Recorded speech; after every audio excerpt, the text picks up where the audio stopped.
Hola, buenas a todos. Eh, Esta vez repaso puntual con algunos artículos y un par de instituciones. Así que imagínate el esquema clásico del poder, ¿sí? El ejecutivo, el legislativo y el judicial. Ahora, fíjate el espacio que hay entre ellos. Ahí es donde el sistema se podría romper. La Constitución coloca algo que no domina ni obedece. No grita órdenes, no recibe instrucciones, habla con voz propia, se siente como una fuerza de equilibrio, no empuja, sostiene. Eh, el Ministerio Público no gobierna, no legisla y no juzga, garantiza. El artículo 120 de la Constitución Nacional establece que el Ministerio Público es un órgano independiente, con autonomía funcional, encargado de promover la actuación de la justicia en defensa de la legalidad y de los intereses generales de la sociedad. No es un órgano subordinado, no es un auxiliar de un poder, es una institución constitucional autónoma, independiente para decidir, autónomo para actuar, constitucional para garantizar. Independencia no es aislamiento, es garantía. El Ministerio Público no es monolítico, es dual y complementario. El Ministerio Público Fiscal impulsa la acción penal y el Ministerio Público de la Defensa protege derechos fundamentales. Uno acusa, el otro defiende, ambos protegen el sistema constitucional. Dos fuerzas sosteniendo una misma balanza, una tensión dialógica, no un enfrentamiento, un equilibrio dinámico. Acusar sin abusar, defender sin encubrir. El artículo 120 no habla de conveniencia política, habla de legalidad, no protege intereses sectoriales, protege el interés general de la sociedad.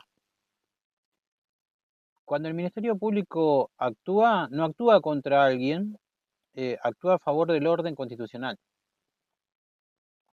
Legalidad en acción es una sociedad protegida.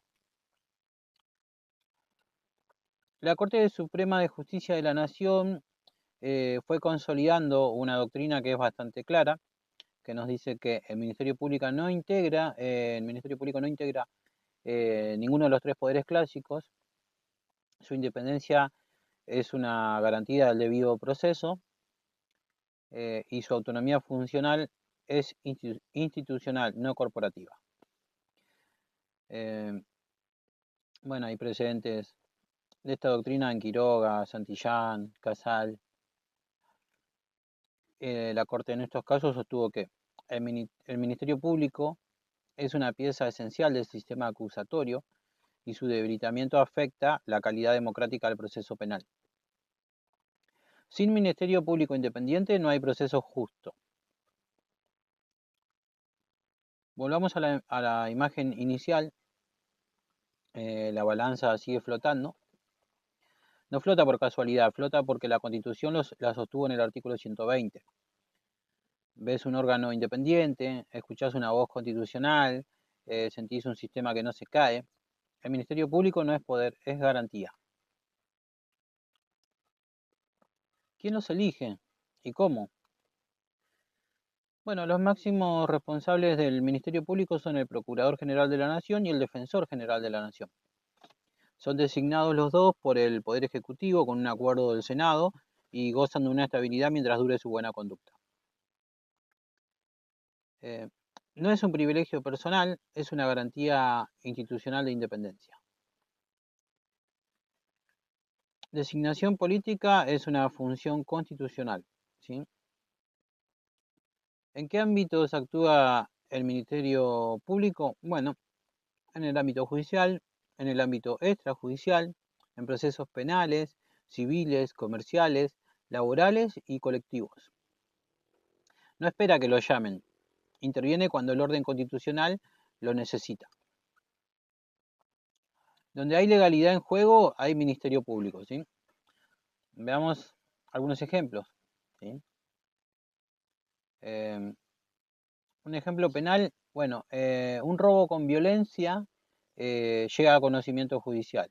El fiscal formula la acusación, solicita medidas de prueba, pide prisión preventiva si corresponde, sostiene la acusación en el juicio. En el ámbito judicial penal, entonces, el Ministerio Público Fiscal impulsa la acción penal y sostiene la acusación en defensa de la legalidad.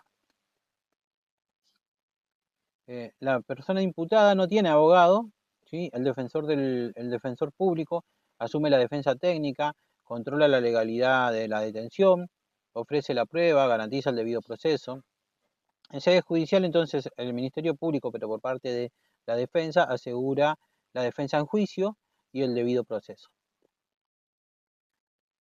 Y en el ámbito extrajudicial, bueno, una persona con discapacidad, supongamos que no recibe una prestación básica de salud, entonces el defensor público, ¿qué hace?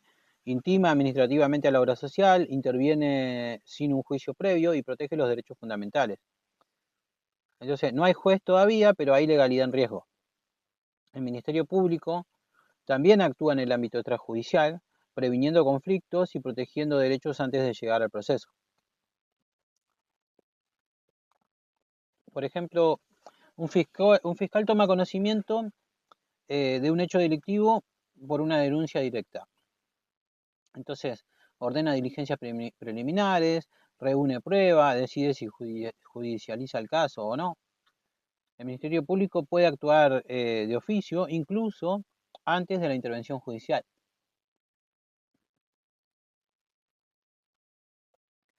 Si tenemos que ejemplificar esto por tipo de proceso, bueno, entonces en el proceso penal el fiscal acusa de los delitos y el defensor protege al imputado.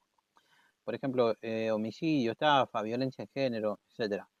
Entonces, penal, acusar y defender, ¿sí? El ancla es esta. En el proceso civil, bueno, hay una intervención cuando hay un interés público o personas vulnerables. Por ejemplo, capacidad jurídica, restricciones a la capacidad, curatelas. En materia civil, el Ministerio Público interviene para proteger el orden público y a las personas vulnerables. En el laboral puede ser, por ejemplo, trabajo infantil, fraude laboral grave. El ancla acá es, bueno, laboral, dignidad del trabajador. En el proceso comercial, bueno, el ejemplo puede ser una quiebra con impacto social o un fraude concursal, ¿sí? Y se interviene cuando el conflicto comercial trasciende ya el interés privado. En los procesos colectivos, ¿sí? Que son muy valorados por la Corte Suprema, podemos mencionar como ejemplo temas de medio ambiente, derecho del consumidor, servicios públicos. Em, la doctrina de la Corte Suprema, ¿sí? En los casos colectivos, es que la Corte reconoce al Ministerio Público un rol activo en la tutela de intereses difusos y colectivos. El ancla o la frase ancla acá podría ser colectivo, la sociedad como parte, ¿sí? Como para que tengan, ármense siempre una frase como que les ayude a recordar, ¿sí? Que asocien, relacionen y puedan desarrollar el concepto. Bueno, si el profesor te dice, bueno, dame ejemplos del ámbito de actuación del Ministerio Público, entonces vas a poder responder de la siguiente manera. El Ministerio Público actúa tanto en el ámbito judicial como en el extrajudicial. En sede judicial interviene en procesos penales, civiles, laborales, comerciales y colectivos, ya sea acusando o defendiendo. Y en el ámbito extrajudicial puede actuar de oficio para prevenir conflictos y proteger derechos fundamentales. En todos los casos, su intervención se justifica cuando está en juego la legalidad o el interés general de la sociedad. Bueno, ahora artículo 123 y la frase es: el municipio no depende, se gobierna. Bueno, imagínense el mapa del país, ¿sí? Provincias grandes, extensas. Ahora vamos a acercarnos un poco más cerca. Aparecen ciudades, pueblos, comunidades concretas, ¿sí? Ahí no habla la nación, sino que tampoco lo decide la provincia, sino que habla el municipio. Se siente una cercanía, sí, se siente un gobierno más próximo, se siente una autonomía real. El municipio es el gobierno más cercano al ciudadano. Antes de 1994, los municipios existían, sí, pero su autonomía no estaba expresamente garantizada. La reforma constitucional de 1994 los visibiliza, los reconoce y los protege. De la dependencia implícita a la autonomía explícita. ¿Qué dice el artículo 123? Bueno, el 123 establece que cada provincia dicta su propia constitución conforme a lo dispuesto por el artículo quinto, asegurando la autonomía municipal y regulando su alcance y contenido en el orden institucional, político, administrativo, económico y financiero. No es una concesión, no es una opción, es una obligación constitucional para las provincias, ¿sí? La provincia organiza, pero debe garantizar autonomía. La autonomía municipal no es una sola cosa, es un conjunto de autonomía, ¿sí? Tenemos autonomía institucional, ¿sí? De dictar su propia carta orgánica, la autonomía política de elegir a sus autoridades, la administrativa de organizar sus servicios, la económica de gestionar sus recursos y la financiera de crear y administrar tributos locales. ¿Sí? Hablamos de 5 autonomías acá. Entonces, autonomía es decidir cómo gobernarse. El artículo 123 no elimina el rol provincial, lo encuadra. Las provincias dictan su constitución, regulan el alcance de la autonomía, pero no pueden vaciarla de contenido. La provincia ordena, pero no absorbe, ¿sí? Regular no es anular. En la Corte, en la doctrina que fue fijando la Corte Suprema, nos dice que la autonomía municipal es una garantía constitucional, no puede ser desconocida por normas provinciales, suprimirse o vaciarse implica una inconstitucionalidad, ¿sí? ¿Dónde lo fue estableciendo? Bueno, en fallos como el de Rivademar, el de Municipalidad de Rosario o el fallo de Ponce. La Corte fue sosteniendo que el municipio no es una delegación administrativa, es un ente autónomo dentro del sistema federal. Sin autonomía municipal no hay federalismo real. El artículo 123 acerca el poder al ciudadano, evita la concentración, fortalece la democracia local, un gobierno a escala humana, son decisiones que se escuchan cerca, una participación tangible. Más autonomía municipal es más democracia. Si tuvieras que decirlo en una sola idea, podrías decir que el artículo 123 obliga a las provincias a garantizar municipios autónomos en todos los aspectos esenciales de su gobierno como condición del federalismo argentino. Artículo 129. La ciudad que dejó de ser objeto para convertirse en sujeto. Imagínate a la ciudad de Buenos Aires en el mapa, no como una capital administrativa, sino como una comunidad viva, con identidad propia. Durante años, su voz se escuchó lejana, mediada, dependiente. Hoy la Constitución la nombra y la reconoce. Se siente un cambio de estatus, de dependencia a autonomía. La ciudad dejó de depender y comenzó a gobernarse. Antes de la reforma de 1994, la ciudad de Buenos Aires no era autónoma, dependía directamente del gobierno federal. La reforma constitucional rompe ese esquema y crea una nueva categoría institucional, de capital administrada a ciudad gobernada. ¿Pero qué dice el artículo 129? Bueno, el artículo 129 establece que la ciudad de Buenos Aires tendrá un régimen de gobierno autónomo con facultades propias de legislación y jurisdicción, y su jefe de gobierno será elegido directamente por el pueblo. No es una provincia, no es un municipio, es una entidad autónoma con estatus constitucional propio. Autonomía sin provincializar. Leonetti diría que no, diría que es una provincia más, ¿no? Bueno. La autonomía de la ciudad se manifiesta en tres planos claves, ¿sí? Que es el plano político, porque elige a su jefe de gobierno y autoridades, en el plano legislativo, porque tiene su propia legislatura, y en el jurisdiccional, porque posee competencias judiciales propias. Un gobierno completo en escala ciudad, ¿sí? Son decisiones que nacen en la ciudad, un autogobierno real. Elegir, legislar y juzgar. El artículo 129 también establece límites, ¿no? El Congreso conserva competencias específicas, ¿sí? La nación garantiza los intereses federales. La autonomía no es absoluta. No es independencia, es autonomía dentro del federalismo, y autonomía no es ruptura. La Corte Suprema de Justicia de la Nación sostuvo que la ciudad de Buenos Aires es un sujeto constitucional pleno. Su autonomía tiene que interpretarse de manera amplia y progresiva y no puede ser tratada como una simple dependencia federal. Esto ocurrió en fallos como el de Corrales, el de Nisman, el de Bazán, donde la Corte fue afirmando que la ciudad ejerce facultades propias, especialmente en materia jurisdiccional, y que cualquier restricción injustificada vulnera el artículo 129. La autonomía de la ciudad es operativa, no es simbólica.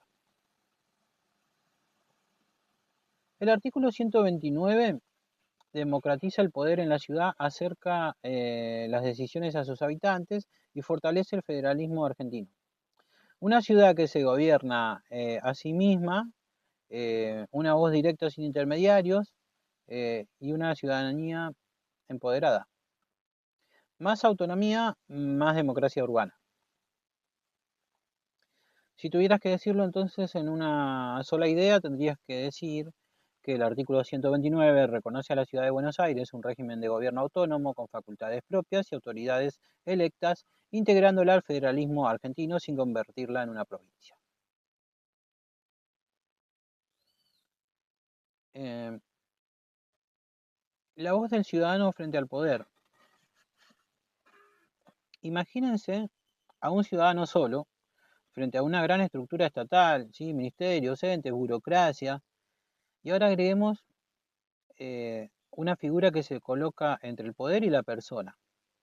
No grita, no ordena, reclama con la voz de la Constitución, se siente alivio, alguien representa al ciudadano cuando éste no puede. Esa voz es el defensor del pueblo, que es la voz del ciudadano frente al Estado, ¿sí? El defensor del pueblo es una institución constitucional independiente, creada para defender y proteger los derechos humanos y para controlar el ejercicio de la administración pública. No gobierna, no juzga, no legisla, no manda, no sanciona, protege.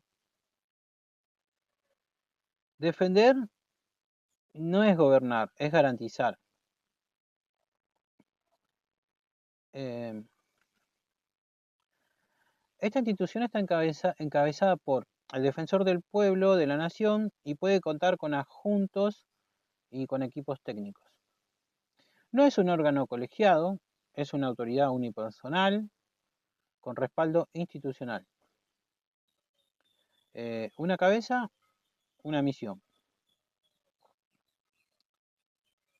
El defensor del pueblo es designado por el Congreso de la Nación y requiere una mayoría especial y representa al pueblo, no al gobierno. Ojo.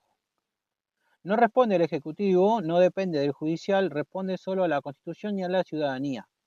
Lo elige el Congreso y lo legitima el pueblo, ¿sí? La duración en el cargo es de 5 años en función y puede ser reelegido una sola vez. Tiempo suficiente para defender y un límite para no perpetuarse. Bueno, el defensor del pueblo actúa frente a actos, hechos u omisiones de la administración pública contra abusos, arbitrariedades o ilegalidades, en defensa de los derechos individuales y colectivos, como habíamos dicho antes, ¿sí? En reclamos administrativos, en recomendaciones, informes, advertencias, protección sin confrontación violenta. El control sin poder y una influencia sin coerción, ¿sí? El defensor del pueblo puede investigar, recomendar, informar al Congreso, promover acciones judiciales, incluso colectivas. No impone sanciones, pero expone y corrige. No sanciona, pero incomoda al poder, ¿sí? Bueno, en la doctrina de la Corte Suprema, eh, el defensor del pueblo tiene una amplia legitimación procesal, especialmente para acciones colectivas, como garante de derechos de incidencia colectiva. Esto ocurre en fallos como el del defensor del pueblo contra el Estado Nacional, en Alavi, que nosotros lo habíamos visto con Lionetti, aun cuando no hay un interés individual directo. ¿Sí? El defensor del pueblo es un actor institucional clave en la tutela de los derechos fundamentales y todavía cuando no hay un interés individual directo. El defensor del pueblo entonces puede accionar cuando la sociedad no puede hacerlo por sí sola. ¿Sí? Bueno, el defensor del pueblo humaniza al Estado, equilibra poder y derechos, acerca la Constitución a la vida cotidiana. Un Estado más cercano son reclamos que se escuchan en una confianza institucional. ¿Sí? Sin defensor del pueblo, el ciudadano queda solo frente al poder. Y si tuvieras que expresar esto en una sola idea o frase, podrías decir que el defensor del pueblo es una institución constitucional, independiente, elegida por el Congreso, con mandato temporal, destinada a proteger derechos humanos y controlar la administración en defensa del ciudadano.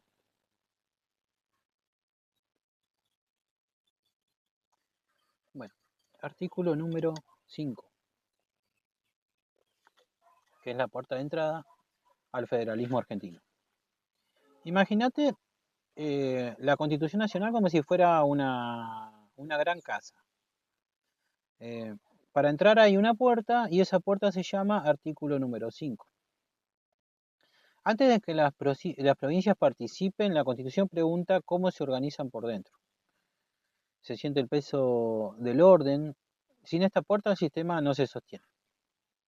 El artículo 5 es la puerta entonces del federalismo. ¿Y qué dice o qué establece este artículo, no? Bueno, dice que cada provincia va a dictar para sí una constitución bajo el sistema representativo, republicano, de acuerdo con los principios, declaraciones y garantías de la Constitución Nacional, y que asegure su administración de justicia, su régimen municipal y la educación primaria. No es solo una habilitación, es una condición constitucional.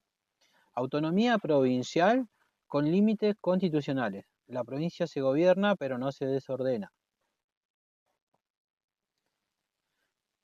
El artículo 5, entonces, impone 5 grandes exigencias, que son la constitución provincial propia, el sistema representativo y republicano, el respeto a los derechos y garantías nacionales, la administración de justicia y el régimen municipal y educación primaria. Eh, Hagan una regla memotécnica, pueden decir Constitución, República, Garantía, Justicia, Municipio y Educación, y tenés 6 para acordarte. Sin estos pilares no hay provincia constitucional, ¿sí? El artículo 5 no quita autonomía, ¿sí? La ordena, la nación no invade, condiciona para garantizar derechos, y el federalismo no es anarquía, ¿sí? La nación garantiza a las provincias el goce de sus instituciones y puede intervenir si se rompe el orden constitucional. No es castigo, es protección del sistema. Garantizar no es dominar. La Corte Suprema fue interpretando este artículo 5 como una cláusula de integración federal, un límite a las autonomías provinciales y una garantía de los derechos fundamentales, en fallos como el de Rivademar la Corte fue diciendo que las provincias son autónomas, pero no soberanas y deben organizarse conforme a la Constitución Nacional. Autonomía provincial sí, soberanía no. Este artículo se articula también con el artículo 1, que es la forma republicana, con el artículo 121, que son los poderes no delegados, y el artículo 123, que habla de la autonomía municipal. El artículo 5 ordena y los demás desarrollan. Y si tuvieras que decir esto, entonces en una sola idea tendrías que decir que el artículo 5 condiciona la autonomía provincial al respeto del sistema republicano, los derechos constitucionales y ciertas instituciones básicas como base del federalismo argentino. Artículo 121. Lo que no se delega se conserva. Imagínate un pacto escrito, ¿sí? Algunas competencias se entregan y otras se guardan. La Constitución habla bien claro, ¿sí? Lo que no se da, se retiene. Se siente una firmeza, ¿no? La provincia no pierde poder, lo reserva. Lo que no se delega, se conserva. ¿Qué dice el artículo 121? Bueno, establece que las provincias conservan todo el poder no delegado por esta Constitución al gobierno federal y el que expresamente se hayan reservado por pactos especiales al tiempo de su incorporación. No es una concesión, es una regla de interpretación federal, ¿sí? Delegar no es perder, es elegir. La regla es provincial, ¿sí? Y la excepción es federal. Bueno, este artículo lo que hace es definir quién manda por defecto, ¿sí? Si la Constitución delegó, es federal. Si la Constitución no delegó, es provincial. Y en caso de duda, se favorece a la provincia.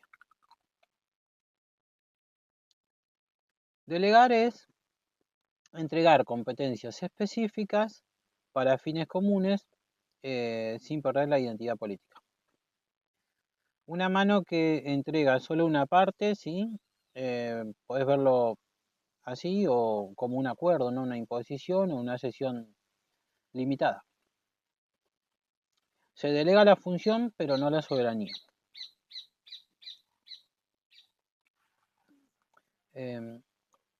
Ejemplos de poderes conservados por las provincias, bueno, la organización institucional, el derecho público local, la seguridad interior con límites, por el tema del ejército que solo lo podemos tener en el ámbito federal, y el régimen electoral provincial, ¿sí? Poder local, decisión local. La Corte Suprema de la Justicia de la Nación fue sosteniendo reiteradamente que el artículo 121 consagra el principio de poderes reservados y la nación solo puede ejercer competencias expresamente delegadas. La interpretación tiene que ser restrictiva respecto del poder federal. En fallos como el de Banco Nación contra la provincia de Santa Fe y el de San Luis contra la Nación, la Constitución fue diciendo que, la Corte Suprema fue diciendo que la Constitución crea un Estado unitario, no crea un Estado unitario, sino sino un Estado federal, con provincias autónomas. El poder federal es de atribución y el provincial es de reserva. El artículo 121 se conecta con artículo 1, forma federal, artículo 5, organización provincial, artículo 122, de elección de autoridades, y artículo 123, que habla de autonomía municipal. El 121 es la cláusula madre de la autonomía provincial. Y si tuvieras que expresarlo en una idea, podrías decir que el artículo 121 establece que las provincias conservan todos los poderes no delegados al gobierno federal, consagrando el principio de poderes reservados como base del federalismo argentino. Artículo 122. Las provincias se gobiernan a sí mismas. Imaginemos una provincia frente a una urna, no hay banderas nacionales decidiendo por ella, solo su propio pueblo eligiendo. La Constitución susurra una regla clara, ¿sí? Nadie gobierna una provincia desde afuera. Se siente la autonomía, se siente el autogobierno real, y las provincias se gobiernan a sí mismas. El artículo 122 establece que las provincias se dan sus propias instituciones locales y se rigen por ellas mismas, ¿sí? Eligen sus gobernadores, legisladores y demás funcionarios de la provincia sin intervención del gobierno federal. La frase es bastante clara, ¿no? Sin intervención federal. Elegir es gobernarse, ¿sí? Autogobierno sin interferencias. Este artículo operativiza el federalismo, ¿sí? No alcanza con conservar poderes, hay que ejercerlos. La secuencia sería conservar, organizar, elegir y gobernar. El poder que se elige se legitima. ¿Qué significa sin intervención federal? Bueno, que la nación no designa autoridades provinciales, la nación no controla las elecciones provinciales y la nación no sustituye instituciones locales. El federalismo no se declama, ¿sí? Se respeta en las urnas provinciales. La nación no elige gobernadores.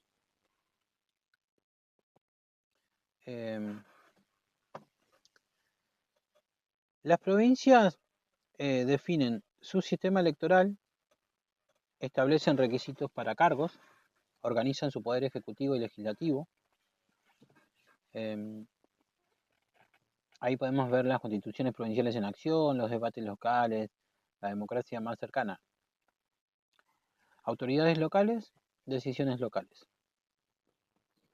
El artículo 122 no habilita cualquier cosa. Las provincias tienen que respetar la forma, que es la forma republicana, los derechos y garantías de la Constitución y el artículo 5. ¿Sí? Autonomía no es arbitrariedad. Se elige libremente, pero dentro de la Constitución. La Corte Suprema fue sosteniendo que la elección de autoridades provinciales es una zona vedada a la nación, la intervención federal es excepcional y restrictivo y solo procede en los casos del artículo 6, que son de intervención federal. Bueno, la doctrina de la Corte Suprema nos fue diciendo que el respeto al artículo 122 es condición del federalismo político, elegir autoridades propias es esencia del federalismo. El artículo 122 se integra con artículo 5, organización provincial, artículo 121, poderes reservados, y artículo 6, intervención federal, que es la excepción. El 122, entonces, gobierna la regla, y el 6 sería la excepción.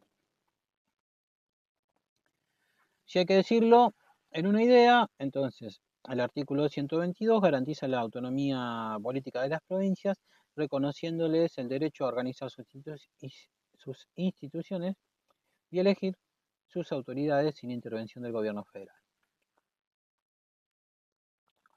Artículo 126.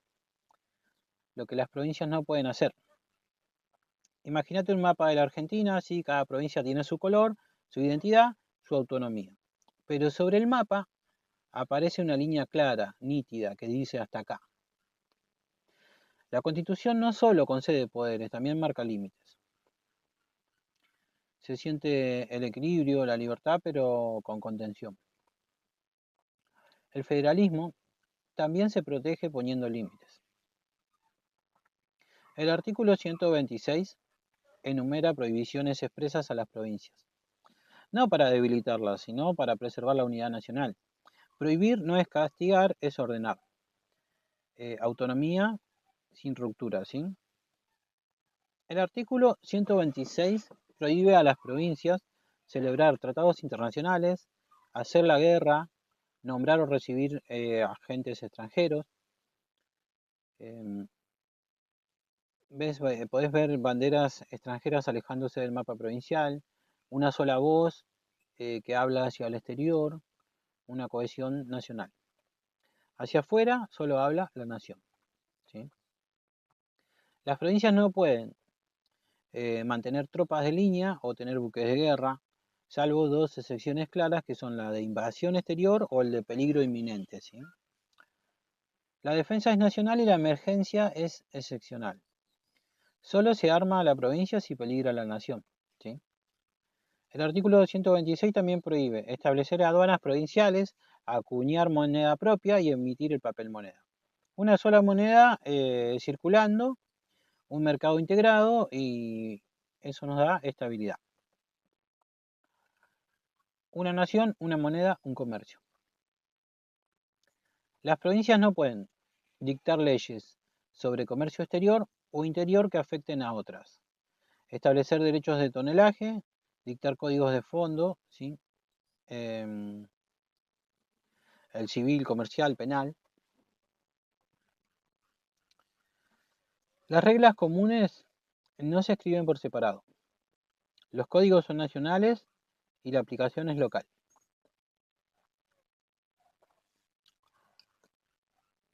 El artículo 126 complementa al artículo 121, que son los poderes reservados, ¿sí? Y se equilibra el artículo 122 del autogobierno, como ya lo habíamos mencionado, y esto protege la supremacía nacional. El 121 reserva, el 122 gobierna y el 126 limita, ¿sí? La Corte Suprema de la Nación fue sosteniendo que las prohibiciones del artículo 126 son esenciales para la unidad federal. Las provincias no pueden ejercer competencias que comprometan la soberanía nacional. El federalismo argentino es de coordinación, no de fragmentación.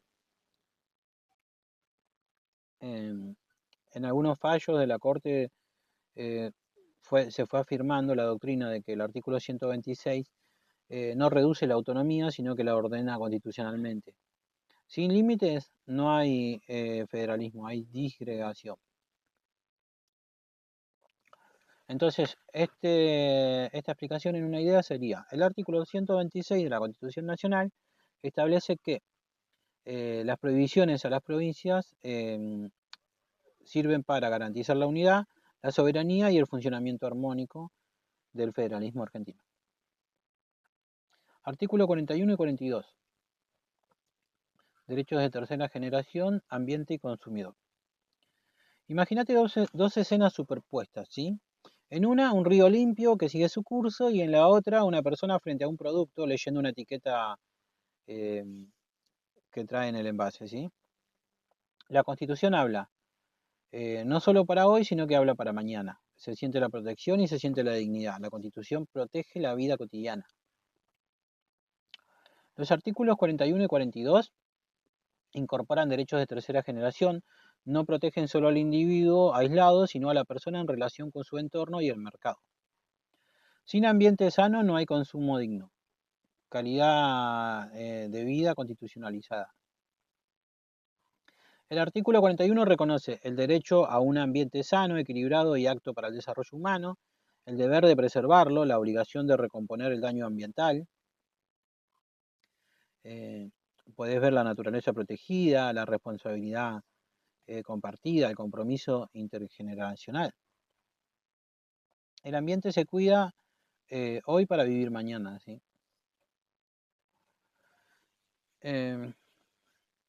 Bueno, los principios del artículo 41 son el desarrollo sustentable, la responsabilidad por el daño ambiental, los presupuestos mínimos nacionales, la competencia concurrente de la nación con las provincias, y la nación fija pisos, las provincias van construyendo sobre eso, ¿sí? La Corte Suprema fue desarrollando una fuerte doctrina ambiental en fallos como Mendoza, Salas, Majul, y sostuvo que el ambiente es un bien colectivo. El daño ambiental genera responsabilidad objetiva. El juez tiene que actuar con un rol activo. El ambiente no espera sentencias tardías, ¿sí? El artículo 42 garantiza protección a la salud y seguridad, información adecuada y veraz, libertad de elección, trato digno y equitativo. Bueno, hablábamos de las etiquetas que sean claras, de información transparente, de confianza en el mercado. Consumir informado es decidir libremente. El Estado tiene que controlar los servicios públicos, defender la competencia, prevenir distorsiones de mercado. Además, el artículo 42 legitima asociaciones de consumidores, acciones colectivas. El consumidor no está solo. La Corte fue sosteniendo en fallos como el de Alavi que los derechos del consumidor son derechos fundamentales. Las acciones colectivas son herramientas esenciales. El trato digno es exigible judicialmente. El mercado no está por encima de la persona. Bueno, estos dos artículos protegen bienes colectivos, imponen deberes al Estado y a los particulares y refuerzan la idea de la calidad de vida, ¿sí? Ambiente sano y consumo digno son dos caras de la misma dignidad humana. Y para expresarlo en una idea, entonces podrías decir que los artículos 41 y 42 de la Constitución Nacional consagran derechos de tercera generación, protegiendo el ambiente y a los consumidores como bienes colectivos, imponiendo deberes al Estado y a los particulares conforme a una sólida doctrina de la Corte Suprema. Artículo 75, inciso 2. Recaudar juntos, repartir con justicia. Imagínate una gran caja común. Desde todas las provincias van llegando aportes y desde esa caja los recursos vuelven, pero distribuidos. La Constitución no solo organiza el poder político, organiza el dinero. Se siente el equilibrio, se siente la solidaridad federal. Lo que se recauda juntos se distribuye juntos. El artículo 75, inciso 2, regula el régimen de coparticipación federal de impuestos. Define cómo se reparten los recursos entre la nación, las provincias y la Ciudad Autónoma de Buenos Aires. Recaudar sin repartir rompe el federalismo fiscal. El artículo 75, inciso 2, establece que los impuestos son coparticipables, salvo excepciones. La distribución tiene que ser equitativa, solidaria, tiene que garantizar igualdad de oportunidades y un desarrollo equilibrado. Equidad para hoy y desarrollo para mañana. La coparticipación se regula por una ley convenio que requiere una aprobación del Congreso y la aprobación de las provincias con una mayoría especial. No se impone, se acuerda. Coparticipar es consensuar. El artículo 75, inciso 2, establece que no puede haber transferencias de competencias sin recursos. No se pueden alterar porcentajes sin acuerdo. Se protege la autonomía financiera provincial. No hay competencias sin recursos, ¿sí? La coparticipación no es una concesión, no es una dádiva, es un derecho constitucional de las provincias. La nación no da, la Constitución reparte. Repartir es reconocer autonomía. La Corte Suprema fue sosteniendo que la coparticipación es un pilar del federalismo. La ley convenio tiene jerarquía especial, no puede ser modificada unilateralmente. Y en fallos que fueron relevantes sobre este tema, la Corte fue afirmando que la retención indebida de fondos viola el federalismo fiscal. Sin coparticipación no hay federalismo real. Este artículo se relaciona con el artículo 1, que es la forma federal, se relaciona con el 121 de los poderes provinciales, con el artículo 5 que habla de la organización provincial y con el artículo 6 que habla de intervención federal. El federalismo se sostiene con recursos. El artículo 75, inciso número 2 de la Constitución Nacional establece el régimen de coparticipación federal de impuestos, garantizando una distribución equitativa y solidaria de los recursos entre nación y provincias como pilar esencial del federalismo fiscal, según la doctrina constante de la Corte Suprema. Artículo número 13. Un solo mercado, una nación. Imagínense, a ver, un camino que cruza varias provincias, ¿sí? No hay peajes internos, no hay barreras invisibles, ¿sí? La Constitución dice algo simple pero poderoso. En la Argentina no hay aduanas interiores. Se siente la libertad de circulación, se siente la unidad económica. Dentro del país el comercio es libre. El artículo 13 establece que no habrá más aduanas interiores en el territorio de la nación. Es una norma breve, pero estructura el federalismo económico. Sin aduanas internas, la nación fluye. Unidad económica nacional, ¿sí? Este artículo nace para evitar la fragmentación económica, las guerras comerciales internas, que las provincias se cierren entre sí. El comercio une donde la política puede dividir. El mercado interno hace la nación. ¿Qué prohíbe el artículo 13? Bueno, prohíbe impuestos aduaneros entre provincias, los controles económicos internos con fin recaudatorio y las barreras indirectas al comercio interprovincial. Los productos circulan libremente, hay una sola voz económica, hay fluidez comercial. Entre provincias no se cobra paso.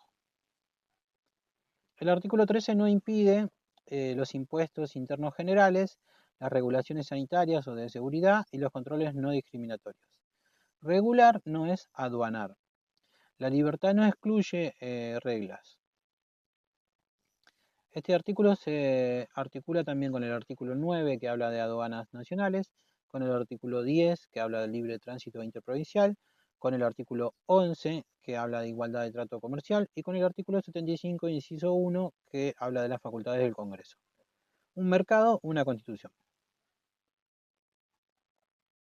La Corte Suprema de Justicia fue sosteniendo que el artículo 13 garantiza la unidad del mercado interno.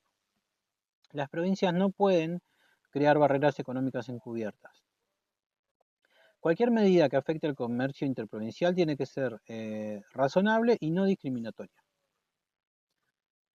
En fallos de la Corte Suprema, como el de la Virginia y Bayer contra Santa Fe, la doctrina fue sostenida con, con estas ideas. El comercio interior no admite fronteras, ¿sí? Hoy el artículo 13 protege la integración económica, evita desigualdades regionales y garantiza la previsibilidad. Donde el comercio circula libre, la nación se fortalece. La unidad económica sostiene la unidad política. En una idea, entonces, el artículo 13 de la Constitución Nacional prohíbe las aduanas interiores, garantizando la libre circulación de bienes dentro del territorio argentino y consolidando la unidad del mercado interno, según la doctrina constante de la Corte Suprema. Artículo número 3. Capital, símbolos y neutralidad. Imagínate un punto en el mapa. No es un solo lugar, es un símbolo. Ahí late el poder político. La Constitución habla con una voz sobria. La capital de la nación se fija por ley del Congreso. Se siente la estabilidad, se siente decisión institucional. La capital se decide por ley. El artículo 3 establece que las autoridades que ejercen el gobierno federal residen en la capital de la República, que se declara por una ley especial del Congreso. El poder no flota, reside. Capital federal por decisión legislativa. El artículo 3 cumple tres funciones. Determina dónde reside el gobierno federal, evita disputas políticas entre provincias, garantiza la neutralidad territorial.